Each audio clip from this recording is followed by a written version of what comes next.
हर हर शिव शिव जय जय शंकरा, जय जय शंकरा, कांची शंकरा, चंद्रशेखरा। हर हर शिव शिव जय जय शंकरा, जय जय शंकरा, कांची शंकरा, चंद्रशेखरा। நிந்தை சரணடைந்தேன் சந்திரசேகரா,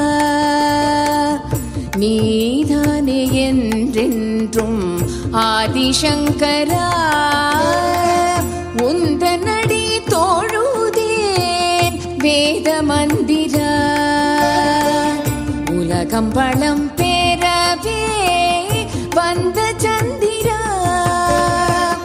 மகா பெரியவா எங்கள் மகா பெரியவா, தெய்வத்தின் குரல் தந்த காஞ்சி மன்னவா.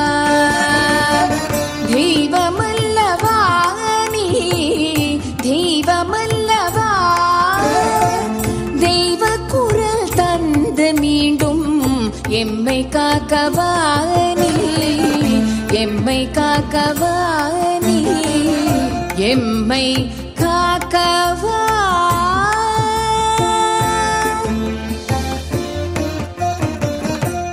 புதுப்பிரியாளுக்கு உடம்பு தெரியாம அங்கிருந்து எங்க மாமாவை கிருஷ்ணமூர்த்தி மாமாவை காரை போட்டு பெரியவாரை போய் பார்த்து பெரியவா பிரசாதத்தை கேட்டு வாங்கினு சொல்லி அமைச்சிருக்கார். அன்னைக்கு மூலம் காஷ்ட மௌனம் சொன்ன உடனே ஏதோ பிரசாதத்தை கொடுத்தா, நீ இப்பயே போடமான்னு நான் கேட்டேன். இல்லை இல்லைன்னு, ராத்திரி படுத்துக்கோ, காலம்பரம் மூலம் மௌனம் கலைஞ்சிரும், அப்புறம் பெரியவாட்ட விவரமா பேசிட்டு அப்புறம் பெரியவா என்ன கொடுக்குறா அதை வாங்கிட்டு கிளம்புன்னு. சரி இருந்துட்டார். மறுநாள் கிளம்புற மௌனம் கலைஞ்சது. ஊருக்கு போலையாண்ணா பெரியவாட்ட பேசிட்டு போனோம். அதுக்காக நிற்கிறார். என்னன்னா அவர் உடம்பு தெரியல, பெரியவா அனுகிரகம் பண்ணணும், பெரியவாட்ட பிரசாதம் வாங்கினு சொல்லி சொன்னான்னு ஒரு பிடி விபூதியை எடுத்து கையில் வச்சுன்னு ஒரு இலையில போட்டு கொடுத்தா. தன் கழுத்தில் இருந்த கௌரி சங்கர் ருத்ராட்சம் கைட்டி கொடுத்து இதை எடுத்து நீ சாண்டூரில் ராஜா சொன்னார், இங்கேயே இருக்கலாம், இங்கேயே வியாச பூஜை பண்ணலாம் அப்படின்னு சொன்னார். அப்புறம் நீலம் சஞ்சீவ் ரெட்டி தரிசனத்துக்கு வரார். பெரியவா இங்கே இருக்கணும்னு அவ கவர்மெண்ட்டுக்கார என்னெல்லாம் வந்து எங்கெங்கன்னா செக் பண்ணாமோ செக் பண்ண எல்லாம் பண்ணான். சரி இங்கேதான் பெரியவா உட்காருவா, தரிசனம் கொடுப்பான்னு எல்லாம் கிளம்பி போயாச்சு. மறுநாள் கிளம்புற அவர் வந்து தரிசனம் பண்ண போறார். ஆட்டுக்கொட்டால போய் உட்காந்தா பெரியவா. எங்க இவா செக் பண்ணாலும் அதை விட்டுட்டு அங்க போய் மாட்டுக்கொட்டால உட்காந்தா. அவர் சொல்லிட்டாரா நீலம் சஞ்சீவ் ரெட்டி, அவர் எங்க இருக்காரோ அதான் எனக்கு பாதுகாப்புன்னு சும்மா இருக்கு. உட்காந்து மணிக்கணக்கா உட்காந்து தரிசனம் பண்ணிட்டு போனேன். சாண்டூர் ராஜா காங்கிரஸ்வாதி தான், எம்பி. அவரும் வாயத்தர்கள் இருக்கும். அப்பதான் அவருக்கு தெரிஞ்சது இது சுவாமி, இவர்கிட்ட நம்ம எதுவும் சொல்லக்கூடாது. அப்புறம் சஞ்சீவ் ரெட்டி நீலம் சஞ்சீவ் சொல்லிட்டு போனாராம், அவர் இருக்கிற இடத்துல நம்ம தரிசனம் பண்ணணும். அதே மாதிரி யாத்திரை அப்படியே நடந்து போகும்போது ஒரு பழம் அடைஞ்ச மண்டபத்துல பெரியவா உட்காந்துருக்கா. மொராஜ் தேசாய் வந்து தரிசனம் பண்ணணும்னு அங்க வந்து தரிசனம் பண்ணார்.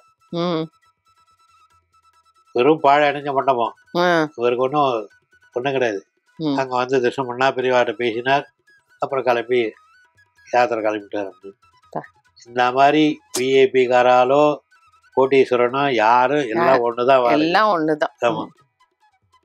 இப்படியே சாண்டூர்ல கிளம்பி நேரா சத்தாரா போயிட்டு சத்தாராலேருந்து அங்க நடராஜா அந்த ஹோட்டல்காரரை கூப்பிட்டு இங்க நடராஜா கோவில் கட்டணும்னு தெரியவா ஆரம்பிச்சதுதான் இன்னைக்கு வேர்ல்டு வரைக்கும் நல்லா பிரமாதமா இருக்கு. சத்தாரால வந்து மறுபடியும் சோலாப்பூர், வாடி, பெல்காம் உள்ள வந்தா அங்க வியாச பூஜை. பெல்காம் ஊருக்குள்ள வந்தா ஒரு ராஜா அரண்மனை இருக்கு, ஒரு நதி போறது, அங்க வியாச பூஜை ஆரம்பம். சரி. வியாச பூஜை ஆச்சு. மறுநாள் விநாயகர் சதுர்த்தி எல்லாம் முடிஞ்சுது. விசுறுப யாத்திரை கிளம்பணும் பெரியவா. அந்த ஊர்க்காரால நடு ரோட்ல படுத்துட்டா. பெரியவா இந்த ஊரை விட்டு போகக்கூடாதுன்னு. சரி பார்த்தா நேரா நதிக்கரையில வந்து விசுறுப யாத்திரை படிச்சுட்டு திரும்பி வந்து படுத்துட்டோம். இவாள் சரி பெரியவா இருக்க போறான்னு தெரிஞ்சு திரும்ப அப்படின்னு. நாங்கள் 3 மணிக்கு விடிகாலம் 3 மணிக்கு எழுந்தோம். கிடக்கிட ஊரை விட்டு வெளியில் விட்டோம். அப்படியா? அவள் எழுந்து வந்து பார்த்தா பெரியவா இல்லை. அடுத்த கிராமத்துக்கு நாங்கள் வந்துட்டோம். அப்புறம் வந்து கதிருக்கு அழுதா. அப்போதான் சொன்னா பெரியவா, ஒரு ஊரில் 3 நாளைக்கு மேலே தங்கக்கூடாது, 3 யாத்திரை தங்கக்கூடாது, அதனால தான் வந்து போயின்னே இருக்கும். வியாச பூஜைன்னு எதுக்காக இருந்ததுன்னா ஜீவ ஜந்துக்கள்லாம் சன்னியாசி காலில் மிதிப்படக்கூடாது, அதுக்காக தான் ஒரு இடத்துல இருக்கணும்னு நாங்கள் சங்கல்பம் பண்ணி இங்கே இருக்கோம் அப்படின்னு பெரியவா சொன்னேன். இப்படி யாத்திரை பண்ணி கர்னூல் பெரியவா கர்னூலில் வர 83 பால பெரியவா காஞ்சிபுரத்தில் சன்னியாசம் வாங்கிக்கிறா. மே 3ஆம் தேதி காஞ்சிபுரத்தில் சன்னியாசம் புது பெரியவா வச்சு கொடுக்குறா. அவள் சன்னியாசம் கொடுத்துட்டு அவள் பாம்பே கிளம்பிட்டா. இவா யாத்திரையை பெரியவா கிட்ட ஐஸ்மான் சொல்லி ஏற்பாடு. பெரியவா அப்ப இல்ல, கர்னூல்ல இருந்தோம். சரி சரி. கர்னூலுக்கு முன்னாடி கேம்ப்பு. ஏன்னா அங்கேருந்து அமைச்சு நீ போய் சன்னியாசம் கொடுக்குற இடத்துல போய் பார்த்துட்டு நேராக இங்கே வந்துடுன்னா. சரி. அப்புறம் அவள் ஒன்று பல்லக்கெல்லாம் ஏற்பாடு பண்ணான் பால பெரியவாளுக்கு. அவள் தகுந்த ஒரு 10 பேர் ஏற்பாடு பண்ணி அவளும் யாத்திரை கிளம்பி நேராக கர்னூலுக்கு வந்தா. அவளும் புது பெரியவாளும் பாம்பேயிலேருந்து கிளம்பி 3 பெரியவாளும் கர்னூலில் வியாச பூஜை. அதே மாதிரி முதல் நாள் வரைக்கும் ஜலம் கிடையாது, தீர்த்தம் கிடையாது, எங்கேயும் தீர்த்தம் கிடையாது. முதல் நாள் ராத்திரி கொட்டி இருக்கு பாருங்க, மழை அடித்து பேஞ்சி அக்கறைக்கும் இக்கரைக்கும் தவிட்டு மில்லு. அந்த மில்லுலாம் மொத்தம் வெள்ளக்காடை ஆகி பெரியவா 3 பெரியவாலும் பிரவேசம் பண்ணி அங்கே வியாச பூஜை பண்ணி அங்கேதான் 3 பெரியவாலும் ஒன்றா காஞ்சிபுரம் வந்தது. அதுக்கு முயற்சி பண்ணது புது பெரியவா தான். பெரியவாரை காஞ்சிபுரத்துக்கு ஐசம் பண்ணணும், காஞ்சிபுரம் வந்து இருக்கணும்னு சொல்லி அவள் ஏற்பாடு பண்ணி 3 பெரியவாலும் ஒன்றா தான் வந்தா. இவா பூஜைக்கு முன்னாடி போடுவா, பால பெரியவாளோட பின்னாடியே வருவா. எப்போ எந்த வருஷம் எப்போ எந்த தேதியில் கிளம்பினோமோ அதே தேதி சித்திரை மாதம் வருஷ பிறப்பு 3 பெரியவாளோட தமிழ்நாடு காஞ்சிபுரம் எல்லாம் ஆரம்பம். ஒரு வருஷம் கழிச்சா? 6 வருஷம். 6 வருஷம். ஆமாம். 78 கிளம்பி 78. 77லேருந்து 83. அதுக்கப்புறம் யாத்திரை போயிருக்காரா இல்ல அதோட நேரத்துல? அப்புறம் என்ன பண்ணா வந்தா நேரா வந்தா மடத்த வாசல்ல வரும்போது ரிக்ஷா அது வரைக்கும் நல்லா இருந்தது. இந்த ரிக்ஷா வீல் டமால் முறிஞ்சுது. பெரியவா சொன்னா அதுக்கு வயசாயிடுது, எனக்கும் வயசாயிடுது, அதுவும் சுத்தாத ஊர் இல்லை, நானும் சுத்தாத ஊர் இல்லை. அப்புறம் புதுப்பிரியா கூப்பிட்டு அவா ரிக்ஷா கொடுத்து ராஜ வீதி பிரதட்சணம் பண்ணோன்னு மேடை போட்டுருந்தா படத்துக்கு எதிர்க்கும். பெரியவா ஏறி தரிசனம் கொடுக்கணும் எல்லாருக்கும். கூட்டம்னா கூட்டம். அப்புறம் 3 பெரியவால ஏறி இந்த மேடையில் தரிசனம் கொடுத்துட்டு பெரியவா ராஜ வீதி பிரதட்சணம் பண்ணிட்டு அப்புறம் உள்ள மடத்துக்கு உள்ளே வந்தா. உள்ளே வர வரைக்கும் அவளுக்கு பயம், புதுப்பிரியாளுக்கு, ஏன்னா எங்கே கலை போடுற அப்படின்னு. அப்புறம் உள்ளே வந்த உடனே பெரியவாளுக்கு சந்தோஷம், நைட்டு வந்தாச்சு. அந்த ரிக்ஷா முறியும் போது இல்லாத மழை வந்தது பாருங்க, மழை. சரி காஞ்சிபுரத்தில் மடத்தில் இருப்போம்னு சொல்லி தீர்மானம் பண்ணியிருந்தா. இவா என்ன பண்ணுவா, ஒரு நாளைக்கு ஓரிக்கை போவா, ஓரிகள் 2-3 நாளைக்கு இருப்பா. பெரியவா நடந்தே போவா, ஓரிக்கை போவா, அப்புறம் இங்கே வருவா. அந்த மாதிரி இருந்தது. நான் எனக்கு கிரகப்பிரவேசம் பண்ணி வச்சு பெரியவா வீடு கட்டி கொடுத்து கிரகப்பிரவேசம் பண்ணி வச்சு பூட்டி வச்சு சாவி பெரியவா கிட்ட கொடுத்துட்டேன். அப்போ பெரியவா சொன்னால் நான் சன்னியாசி, எனக்கு எதுக்கு சாவின்னா. பெரியவா பாத தொழிப்பட்டா நான் போய் இருக்கேன், இல்லைன்னா வேண்டாம் எனக்கு வீடு. ஒரு நாளைக்கு மடத்துலேருந்து 5-5:30 இருக்கும், 1 மணி ஜபம் ஆரம்பித்தா நேராக போனேன். கலெக்டர் ஆஃபீஸு விஜயலன்ஸ் ஆஃபீஸுன்னு முன்னாடி இருந்தது. அந்த ஆஃபீஸ்கிட்ட வந்து பூர்த்தி பண்ணேன். எங்கள் ஆற்றை தாண்டி லெஃப்டில் போனேன். அப்போ எனக்கு வயசாகிடுச்சு, வெயில் ஆகி போச்சு, நடக்க முடியல. இங்கே யாராவது வீடு கொடுத்தா தங்கிட்டு சாயங்காலம் போகலான்னா. பாலுமாமா கண்ணமாமா நான் கேட்டேன். நான் அவளை கூப்பிட மாட்டேன், அவளுக்கு தெரியும், அவள் என்ன சொல்கிறா சொல்லுங்க. பூட்டி வச்சிருப்பானா. திண்டுக்கல் பூட்டாது, பெரியவா உத்தரவு பண்ணா உடைக்கிறேன். சரி திரும்பி வந்தால் அதுக்குள்ளே உடச்சி வாசகெல்லாம் திறந்து இடுப்பில் இருக்கிற துணியெல்லாம் எடுத்து தொடச்சி பெரியவா வந்து உட்காந்து 4 முழுக்க ஒரு 4 முழுக்க இருந்தா. அப்போது சேப்புராமூர்த்தி மாமா திருவிடமுதலில் இருந்தார். அவர் பிள்ளைய தேனம்பாக்கம் பாடசாலை படிச்சிருந்தான். அவரை கூட்டின்னு வர சொன்னான் பெரியவா. நான் போய் காரில் அழிச்சு வந்தேன். சரி அவாத்தில் போய் கதவு திறக்க சொன்னான். அவாத்துலேயும் பூட்டு சாவி கிடையாது. பூட்டை உடச்சி இங்கே என் காதல் முழுக்க எல்லாம் இருந்தால் என் பையனுக்கு 3 வயசு. கூப்பிட்டு இது யார் நான் கேட்டு எனக்கு இந்த வீடு கொடுக்குறியான்னு கேட்டா பெரியவா. அவனுக்கு ஒன்றும் பேச தெரியல. சரி பிச்சா ஆச்சு 4 மணிக்கு கிளம்பினேன். சேமமா அது உள்ளே போய் உட்காந்துட்டு நேராக கிளம்பி மடத்துக்கு போயிட்டோம். அதுக்கு மேலே தான் நான் ஜாக வந்தேன் அந்த கிரகத்துக்கு. வந்தால் 3 பெரியவாலும் வந்திருக்கா அந்த கிரகத்துக்கு. இன்றைக்கும் அவளுடைய போடுற பிச்சையில தான் வண்டி ஓடி இருக்கு. எங்கள் தாத்தாவுக்கு 78 யாருன்னா எங்கள் அம்மாவுடைய அப்பாவுக்கு சதாபிஷேகம் நடந்தது. சரி, காஞ்சிபுரத்தில் ஆனைக்கடை தெரு பாடசாலை நடந்தது. வெள்ளாமண்டி கோகிலா வந்தார். பெரிய கோடையில் பழங்கள்லாம் போட்டு வச்சுருந்தா பெரியவா. அதை எடுத்து கொடுக்க சொன்னான். இந்த கோடையை எடுத்துன்னு நேராக ஆனைக்கடை தெரு பாடசாலைக்கு போயிட்டு அப்புறம் ஊருக்கு போகணும். தலையில் வச்சுன்னு நேராக நடந்து ஆனைக்கடை தெரு பாடசாலைக்கு போனால் இவர் சதாபிஷேகம்னு இவருக்கு தெரியாது. அங்கே நடுவில் வச்சுட்டார். எம்எஸும் சதாசிவமும் வந்தார். தரிசனம் பண்ணான். ஆனை இடத்துல ஒரு சதாபிஷேகம் நடக்கிறது, அங்கே போய் அவருக்கு போய் நமஸ்காரம் பண்ணிட்டு கிளம்பி போவோம்னு சொல்லி சொன்னான். அவளும் இங்கே வந்தால் ஏகாம்பரம் எல்லாம் பார்த்த உடனே அவளுக்கு தெரிஞ்சு உட்காந்தா தாத்தா மணி கணக்காக கதையெல்லாம் சொல்லியிருந்தா. அப்போ பெரியவா என்ன பண்ணா தன் கழுத்தில் ஒரு ஸ்படிக மாலை போட்டுருந்தா. கைட்டி கொடுத்தா. இது 2 மாலையாக பண்ணு, நடுவில் பழம் வை, ராஜன் செட்டி கடைக்கு போ, பண்ணி எடுத்துன்னு வாங்கின்னு. சரி நேராக போனேன். 2 மாலையாக பண்ணேன். மாலை மீட்டு பெரியவாட்ட கொடுத்து 2 போட்டுனான். ஒரு மாலை கைட்டி கொடுத்தா. நீ எடுத்துன்னு போய் சதாபிஷேகம் ஆன பிறகு உன் தாத்தாவுக்கு போட்டு நமஸ்காரம் பண்ணிட்டு வந்துடு. நீ போட்டு வான்னு சொல்லி சொன்னால் அப்புறம் மறுபடியும் உத்தரவாச்சு போனேன். போட்டுட்டு வரக்கூடாது, யானை ஊர்வலம் பண்ணி அவர் யானை மேலே இருக்கிறத நான் பார்க்கணும். சரி நான் சொல்லி ஏற்பாடு பண்ணேன். யானை செங்கலை நாம போட்டிருக்க பெருமா கோவிலில் தான் யானை இருக்கு, வேற எங்கேயும் யானை இல்லைன்னா அதையே கூப்பிட்டுக்கோன்னா.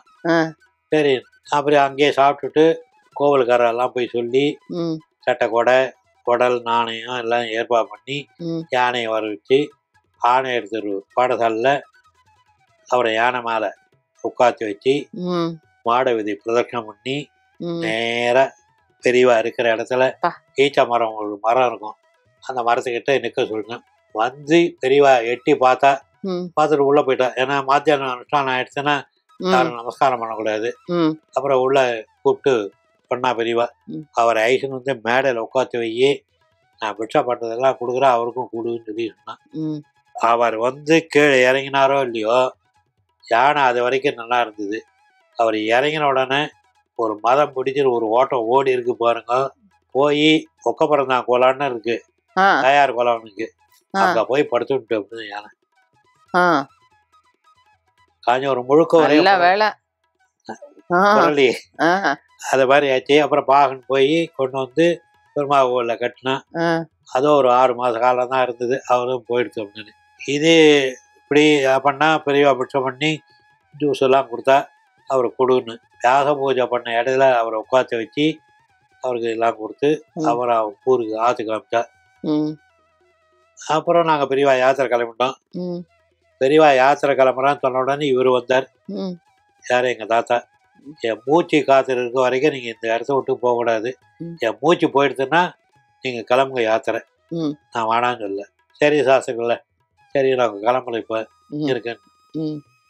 கார்த்திகை அமாவாசை அன்னைக்கு காலமானார். கார்த்திகை, மார்கழி, தை, மாசி, பங்குனி, சித்திரை மாதம் கிளம்பிட்டா பெரியவா. அவர் சொன்னதுக்காக கண்டுபிட்டு 13ஆம் நாள் அன்னைக்கு என்ன பண்ணான்னா பெரியவாளே ஒரு மடத்தில் சொல்லி அந்த 4 மாமாவுக்கும் சால்வை அதில் எம்ப்ராய்டரி பண்ணோம்.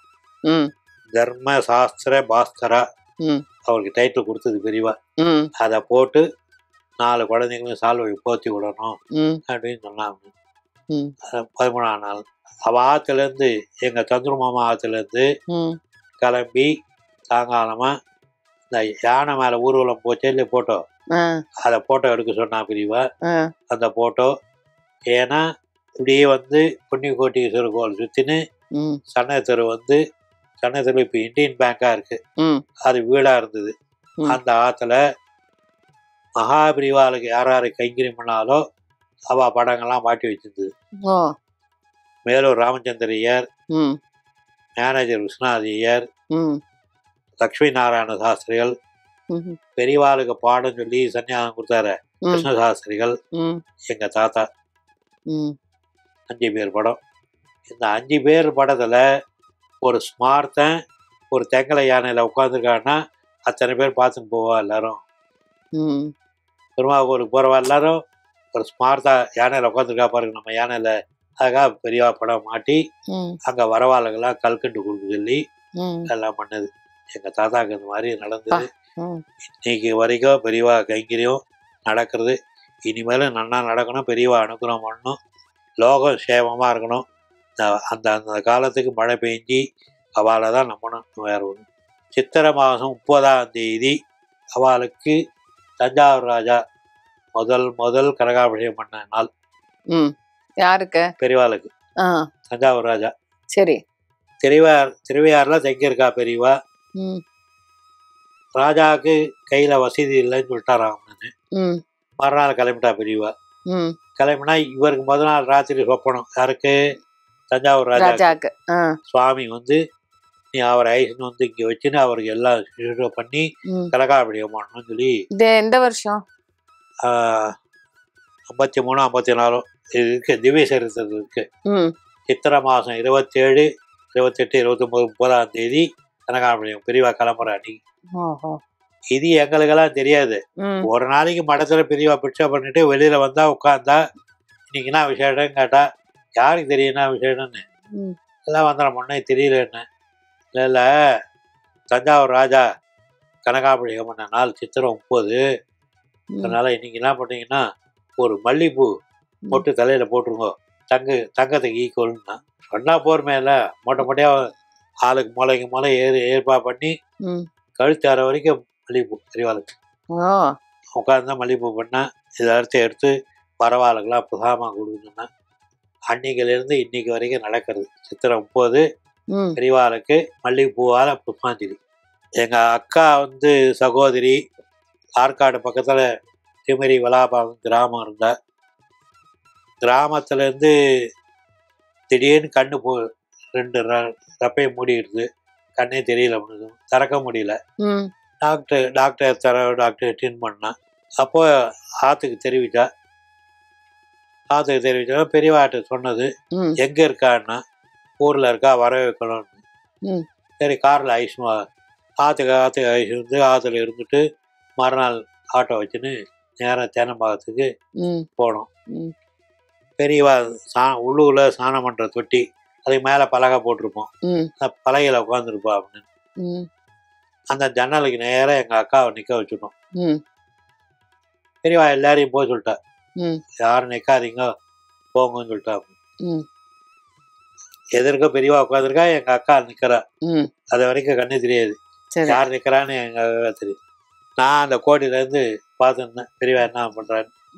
பெரியவா கூடுறேன், கண்ணை சிமிட்டுன்னா. ஒரு தடவை சிமிட்டு வலிக்கிறதுன்னா, 100 தடவை சிமிட்டுன்னா. செகண்ட் டைம் சிமிட்டின உடனே கண் பார்வை எப்படி வந்ததுன்னு தெரியாது, நேராக பெரியவா தான். அது வரைக்கும் ட்ரீட்மெண்ட்டு யாரும் எதுவும் பண்ணல. நேராக பெரியவாளை நமஸ்காரம் பண்ணா கண்ணு பார்வை தெரிஞ்சுது. இன்னைக்கு கடைசி வரைக்கும் கேட்டிருந்தா கண்ணு தெரியாத அக்கா எப்படி இருப்பான்னு கேட்பா. அப்புறம் பெரியவா கூப்பிட்டு விஷ்ணு துர்கன்னு இருக்கு, அங்க கண்மலர் வாங்கி சாத்திட்டு நமஸ்காரம் பண்ணிட்டு வா, சௌக்கியமா இருப்பான்னு சொல்லி சொன்னா. இன்னைக்கு வரைக்கும் நடந்துருக்கு. என் பையனுக்கு திருத்தணி மொட்டை அடிச்சுட்டு ஐஸ் வந்தா. அங்க என்ன ஆச்சுன்னு தெரியல, தலையெல்லாம் ஒரே கரப்பா வந்தது. எங்க அம்மாவுக்கு ஒரு ஆதங்கம், பையனுக்கு பேர குழந்தை இந்த மாதிரி ஆயிடுத்து, என்ன பண்ணுறது, பெரியவாட்ட ஐசும் போகணும்னு சொல்லிட்டு எங்கள் அப்பா அம்மா பெரியவாட்ட ஐசும் வந்தான் மடத்துக்கு. நான் இங்கே உள்ளே இருந்தேன். நான் பாரு இவா வந்து லைனில் வந்து தெரியாது. சந்திரா இருந்திருக்கார், கூப்பிட்டுக்காருன்னு. அவன் என்ன கேளுன்னு, பேரன் ஐஸ் வந்திருக்கேன், திருத்தணி மொட்டை அடித்தேன், தலையெல்லாம் ஒரே கரப்பானா இருக்கு, பெரியவா அனுகிரகம் பண்ணணும், அதுக்காக ஐஸ் வந்திருக்கேன். அதுக்குள்ளே என்னை கூப்பிடுன்னு சொன்னா நான் வந்துட்டேன். அதுக்குள்ளே என் பையன் என்ன பண்ணா, இந்த கம்பி உள்ள உழைஞ்சி வெளியே உள்ளே வந்துட்டான். அவனு அப்படின்னா பெஞ்சு போட்டுருந்து, பெஞ்சு தாண்டி வான்னு சொன்னான் பெரியவா. வந்தான். பெரியவா ஒரு தட்டில் தேங்காய் இருந்தது, தேங்காய் எடுக்க சொன்னா, எடுத்து நான் கொடுத்தேன். கையில் வச்சுருந்தேன். பக்குவத்தை சொன்னான். உன் பாட்டிகிட்ட காற்றுக்கு பண்ணணும் உடைக்க சொல்லி தேங்காய் திருவி பாலை நல்லா பிழிஞ்சி தலையை தடவை சொல்லு என்ன அப்படின்னு சொன்னான் பெரியவா. இதே எங்கள் அம்மா கேட்டுருந்தா புரிஞ்சு போச்சு. எங்கள் அம்மாவுக்கும் சரி தேங்காய் எடுத்துமே கொடுத்தோம். அன்றைக்கே உடனே டைமெல்லாம் பாருங்கள போய் உட்காந்தா உடைச்சா திருவினா பாலை பிழிஞ்சா தலையில் தடவை போகிறா, தடவினா எங்கே போச்சுன்னு தெரியாது, மாயமாக போகுது. சேனபாகத்தில் தர்மசாஸ்திரம் படித்தவா கொளத்தூர் விஜயராச்சாரியர்னு வைஷ்ணவர், எங்கள் தாத்தா அப்பாவோட சாஸ்திரி. அது தீபாவளி சந்தேகம்னு சொல்லிட்டு பெரியவா கேட்கணும்னு இவா 2 பேரையும் கூப்பிடுவான்னு சொல்லி சொன்னான். சரி குதிரை வண்டி வச்சுன்னு போனேன். அவாத்து இந்த வைஷ்வா மாமா அவாத்து மாமிக்கு மாசியம் அன்னைக்கு. சரி மாசாந்திரம் மாசியம். பாத்திரம் அலம்பின்னு இருக்கேன், நீ போய் தாத்தா வைஷ்ணுவா நீ, நான் வந்துடுறேன் வண்டியில் ஏறுவேன். சரி தாத்தாக்கிட்ட போய் சொன்னேன். அவர் ரெடியாக இருக்கு, நீங்கள் வாங்க ரெடியாக இருப்பார். வந்தார், 2 பேரும் வந்தா. பெரியவாட்ட ஐசுமே நிற்க வச்சு பெரியவா தீபாவளி பற்றி சந்தேகம்லாம் கேட்டா. பெரியவா கேட்ட எல்லாம் நிவர்த்தி ஆச்சு. தன் கழுத்தில் இருந்த மாலையை 2ஆக பண்ணா. அவர்கிட்ட ஒரு மாலை கொடுத்தா, இவர்கிட்ட ஒரு மாலை கொடுத்தா. 2 பேர் மாலையை மாற்றிக்குன்னு சொன்னான். இவர் அவருக்கு போடணும், வைஷ்ணவர் ஸ்மார்த்தாக்கு மாலை போடணும். போட்டு பெரியவா பிரசாதம் கொடுத்தா போயிட்டு வான்னு சொல்லி அனுப்பிச்சுட்டா. இப்படியே பிரம்மபுரீஸ்வரர் கோவில் சுற்றின்னு பிரதட்சணமாக வர வந்தால் இவர் என்ன பண்ணார், ஐயா விஜயராச்சாரர் கீழே ஊந்துட்டார். கீழே ஊந்தது ஸ்டோக் ஆகி போச்சு. அன்னைக்கு பிரதோஷம். பெரியவா சாதத்துக்கு போகிறேன். அப்புறம் அக்கா மகத்தெல்லாம் ஓடி வந்து பெரியவா அனுகிரகம் பண்ணணும். அப்புறம் பெரியவா வந்து அங்கே உட்காந்தா, இவர் இங்கே ஸ்லேட்டை கொடுக்க சொன்னான். ஸ்லேட்டில் என்ன பண்ண, சாக்கு பீஸில் பெரியவா அனுகிரகம் அனுகிரகம் சொன்ன நின்று போச்சு. ஸ்டாப். அனுகிரகம் சொன்ன எழுதினாரே இல்லையா, அதோட முடிஞ்சு போச்சு. மேலே போயிட்டார். உடனே பெரியவா என்ன பண்ணா, கிளம்பி நேராக குளத்துக்கு ஸ்நானம் பண்ணா. இவா போயிடுதுன்னு தெரிஞ்சு போச்சு. ஒரு காரை வச்சுன்னா வாத்துக்கு கொண்டு போய் விட்டுட்டு, அப்போ வெங்குடி டாக்டர் ராமூர்த்தின்னு வருவார், பெரியவாவை செக் பண்ணுறதுக்கு வருவார். பெரியவா கூப்பிட்டு, இங்கே ஒருத்தர் வந்தார், காலமாயிட்டார், இருக்காரா இல்லையான்னு போய் பார்த்துட்டு அப்படி போயிட்டான்னா ஆற்றுல போய் ஸ்நானம் பண்ணிட்டு அப்புறம் வா நீ என்னை வந்து பார்க்கலாம்னு சொல்லி அமைச்சார். அங்கே போனார். அவர்கிட்ட தான் ட்ரீட்மெண்ட் பண்ணிக்கிறவர் இவர். சரி நைங்கர். போனார் 2 மணி நேரம் ஆயிடுச்சுன்னு தெரிஞ்சு போச்சு. நேரம் ஆற்றுக்கு போய் ஸ்நானம் பண்ணிட்டு, ஏன்னா நம்மளுக்கு தெரியாது, அவளுக்கு தான் தெரியும், மோட்சத்தை கொடுத்துட்டாரு. ஒரு வைஷ்ணவராக இருந்தாலும் வேத பாகம் இல்லாமல் நம்மனு எந்த இடத்துல வந்து ஏறணுமோ அதை சேர்ந்து போய். அதே மாதிரி மடத்தில் ராத்திரி கதவுலாம் சாத்தி ஆயிடுச்சு. பெரியவா 8:30 மணி ஆயிடுச்சு, மேனா சாத்தி ஆயிடுச்சு. ஒரு அம்மா திடீர்னு வந்தா, பெரியவாளை திரும்ப பண்ணு, ஏமா இப்போதான் படுதா போட்டாச்சு, கதவு சாத்தி ஆயிடுச்சு, இப்போ இங்கேருந்து என்ன பலன்னு ஒன்றும் இல்லைன்னு சொல்லிட்டு அந்த அம்மாவை அப்படி போயிருப்பா. கிளம்பி கதவு திறந்தா. அவள் யாருன்னு பெரியவாளை பார்க்கணும் வந்திருக்கா, பெரியவாளை கூப்பிடுன்னா கூப்பிட்டு நிற்க வச்சு பெரியவா அந்த அம்மா எல்லாம் கூப்பிட்டு விசாரித்தா, என்ன விஷயம் கேளுன்னு. அப்போ பெரியவா கூப்பிட்டு என்னன்னு கேட்டா, நான் திருச்சி மௌன மடத்தை சேர்ந்தவா, நாங்கள் இப்போ எதுக்கு இங்கே வந்திருக்கேன்னா, எங்கள் அண்ணா ரொம்ப சீரியஸாக கிரிட்டிக்கலாக படுத்துனுக்கா, பெரியவா அண்ணாவை காப்பாற்றணும், பெரியவா அனுகிரகம் பண்ணணும். இந்த உள்ளுக்குள்ள மாதுளம்பழம் வச்சிருக்கா பெரியவா. சரி அந்த மாதுளம்பழத்தை எடுத்து எங்கிட்ட கொடுத்து அவர்கிட்ட கொடுத்துருவா, அந்த அம்மாட்ட எடுத்து போய் கொடுக்கட்டும். சரி டபக்குன்னு கொடுத்தவா என்ன பண்ணா கதவு சாத்திட்டா பெரியவா. எங்கள் அம்மா மாதுளம்பழம் கொடுத்தது வாங்கினே வலது கையில் வச்சுருக்கா, இடது கையில் இந்த இரும்பு கம்பி பிடிச்சி நிற்கிறா அவனுன்னு. இல்லை அம்மா மூமெண்ட்டே இல்லை. அப்புறம் சந்திரமோகன் தாசலும் பூஜை கட்டிலேருந்து வந்தார். மாமா என்னன்னு பாருங்க தெரியல என்னன்னு, அப்படியே நிற்கிறா அப்படின்னு தட்டி பார்த்தா கழுவுன்றான். இந்த இந்த ஜீவனை எடுத்தா அந்த ஜீவனை பழக்க வச்சார். ஏன்னா அவ அண்ணா வந்து கல்யாணம் ஆகி குழந்தைகள்லாம் இருக்கு, இவ கல்யாணம் பண்ணிக்கல. இந்த மாதிரி நாட்கள் நிறைய பெரியவாசனையில நிறைய நடந்திருக்கு, நிறைய சொல்லலாம் நடக்குது. ஏன்னா இந்த கதையெல்லாம் யாராவது சொல்லியிருப்பாலும் தெரியாது. இல்ல இல்ல, ஏன்னா எனக்கு நடந்த நேரா நடந்த கதை இது. அவளுக்கு பெரியவா முன்னாடியே நடந்துருத்தேன் மோட்சம். அதான் சொல்ல, இப்ப 2 மோட்சம் ஒரு வயசு இந்த மாதிரி ஒரு ஜீவனை பழைக்க வச்சா பாருங்க. கரெக்ட். இது எங்களுக்கு தெரியாது. அப்புறம் யாரு என்னாரும் தெரியாதுன்னு சொல்லிட்டு வாசலை கொண்டு போயிட்டு அவ பர்ஸை எடுத்து பார்த்தா அப்பா அம்மா ஆட்டாது எங்க சாலத்தர் கோடியில ஜாகம் இருக்கா. அப்புறம் அவளை வர சொல்லி சொன்னோம். சொன்னா அவ ஆச்சரியப்படுறா அப்படின்னு. அப்பா அம்மா என் பையன் எழுந்து உட்காந்துட்டான் ஜம்முன்னு, இவ போய் பெரியவாதான் அக்கறோன்னு பெரியவாதான் காப்பாத்திருக்கா, அவருக்கு 2 குழந்தைகள், இவளாவது கல்யாணம் பண்ணிக்கல ரைட்டு, ஜீவனை உழைக்க வச்சிருக்கா அப்படிவா. கடைசியில அவதான் அண்ணா கோசரம் கேட்டு வந்திருக்கா. ஆமா, இந்த மாதிரி நிறைய பெரியவா சண்டையில நல்லது நடந்திருக்கு, சுப காரியங்கள்லாம் நல்லா நடந்திருக்கு. வேதபிரசாசர் பிள்ளைக்கு கல்யாணம் பண்ணி வச்சது பெரியவா தானே. கன்னிகாதானமா பண்ணோம்னு சொல்லி மடத்திலே கன்னிகாதானமா பண்ணி வச்சது பெரியவாளுக்கு. மாமா, உங்களோட அனுபவங்கள் வந்து ரொம்ப மெய்சில் இருக்கிறதா இருந்தது. நீங்க இந்த யாத்திரை போறத வந்து ரொம்ப அழகா விவரிச்சிருந்தேன். இவ்வளோ விரிவா எங்களுக்கு தெரியாது, இது வரைக்கும் யாரும் சொன்னதில்லை இன்டர்வியூல. பட் உங்களோடது வந்து அப்படியே எவ்வளோ ஊரு நீங்க அதுவும் ஞாபகம் வச்சுட்டு அப்படியே சொல்றேன். இன்னும் நிறைய இருக்கு ஊரெல்லாம். இல்ல, இதெல்லாம் நிறைய பேருக்கு இது வந்து ஒரு பெரிய ஒரு இன்ஃபர்மேஷனா இருக்கும். ரொம்ப அழகா உங்களோட பயணத்தை நீங்க சொன்னேன். இன்னமும் பெரியவாளுக்கு கைங்கரியம் பண்ற பாக்கியம் உங்களுக்கு இருந்துட்டே இருக்கு. நீங்க எப்படி நினைச்சேலோ அது பிரகாரம் பெரியவா உங்களை கிட்டக்கே வச்சுட்டு இருக்கா. அதுதான் வாஸ்தவம். நான் பெரியவாளே நினைக்கிறது கிடையாது.